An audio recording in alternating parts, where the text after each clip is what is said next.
নমস্কার বন্ধুরা, তোমরা সবাই কেমন আছো? আশা করি খুবই ভালো আছো।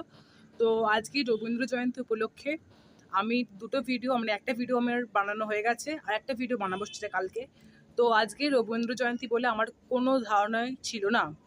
9 মে আজকে রবীন্দ্র জয়ন্তী উপলক্ষে সমস্ত জায়গায় রবীন্দ্র জয়ন্তী নাচ গান আবৃত্তি সব কিছু করে রবীন্দ্রনাথ ঠাকুরকে শ্রদ্ধা করা হচ্ছে, তাকে শ্রদ্ধাঞ্জলি দেওয়া হচ্ছে। তো ভাবলাম যে আমি এতক্ষণের টাইম আমি নষ্ট করলাম। তো আমি একটা ড্রয়িং করেছি, আর একটা আমার কিছু মিউজিকের ওপর কিছু করার খুব ইচ্ছা আছে। তো তো তো আমি ভাবলাম যে কালকে দুটো জিনিসটা করে একবারে দুটো ভিডিও ছাড়বো, তোমাদের সঙ্গে আমি শেয়ার করব। তো আমার একদমই আজ মাথা থেকেই বেরিয়ে গেছে। কিন্তু টিভিতে আমি দেখছিলাম যে দেখাচ্ছিল টিভিতে যে আজকে রবীন্দ্রনাথ ঠাকুরের রবীন্দ্র জয়ন্তী, জোড়াসাঁকো ঠাকুর বাড়িতে রবীন্দ্রনাথ ঠাকুরকে শ্রদ্ধাঞ্জলি দেওয়া হচ্ছে।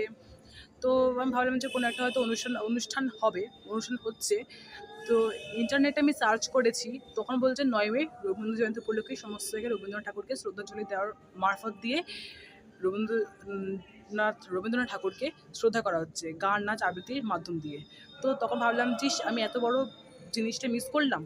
তো তাই কালকে আমি রবীন্দ্রনাথ ঠাকুরকে স্মরণ করে আমি দুখানা ভিডিও পোস্ট করবো তোমাদেরকে। তোমরা প্লিজ অবশ্যই দেখো, আর চ্যানেলটা অবশ্যই তোমরা সাবস্ক্রাইব করে দিও।